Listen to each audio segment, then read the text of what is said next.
ഇന്ന് ഞാൻ ഉണ്ടാക്കാൻ പോകുന്നത് എഗ് 65 ആണ്. ബാക്കിയുള്ള നോൺ വെജ് പോലെ തന്നെ ഈ 65 റെസിപ്പിക്കും സൂപ്പർ ടേസ്റ്റാണ്. അപ്പോൾ ഇതെങ്ങനെ ഉണ്ടാക്കുന്നതെന്ന് നോക്കാം. അതിനു മുന്നേ നിങ്ങൾ എൻ്റെ ചാനൽ ഫസ്റ്റ് ടൈമാണ് കാണുന്നതെങ്കിൽ പ്ലീസ് സബ്സ്ക്രൈബ്, പിന്നെ ബെൽ ഐക്കണും പ്രസ് ചെയ്യാം.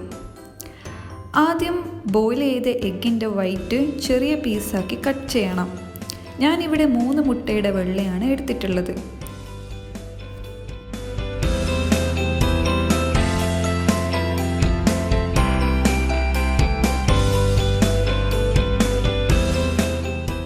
ഇനി ഒരു ബൗളിൽ കട്ട് ചെയ്തിട്ടുള്ള മുട്ടേൻ്റെ വെള്ള,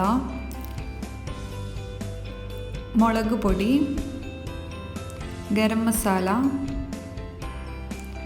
കോൺഫ്ലവർ,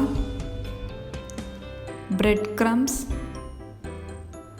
മുട്ടേൻ്റെ വെള്ള യൂസാക്കുന്ന ഈ മിക്സ് ഒന്ന് മോയിസ്റ്റ് ആവാനായിട്ടാണ്.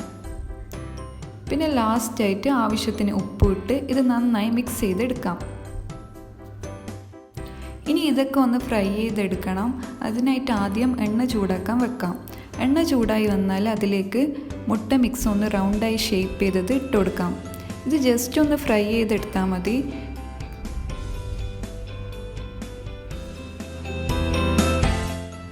മുട്ട ഫ്രൈ ചെയ്ത് കഴിഞ്ഞാൽ ഇനി ഒരു പാത്രത്തിൽ എണ്ണ ചൂടാക്കാൻ വെക്കാം. അതിലേക്ക് ഇഞ്ചി ഇട്ട് കൊടുക്കാം, പച്ചമുളക് ഇട്ട് കൊടുക്കാം, കറിവേപ്പില,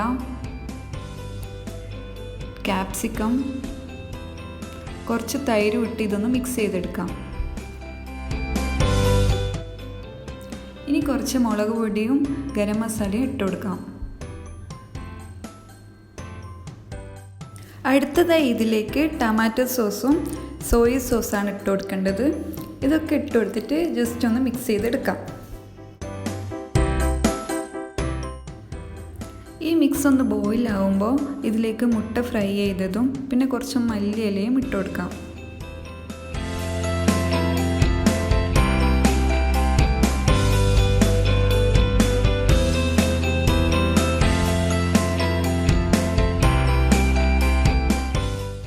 ഇതൊന്ന് ഡ്രൈ ആക്കി എടുത്താൽ അടിപൊളി ടേസ്റ്റുള്ള എഗ് 65 റെഡിയാണ്. ചപ്പാത്തിൻ്റെ ഒപ്പമൊക്കെ പെർഫെക്റ്റ് കോമ്പിനേഷനാണിത്.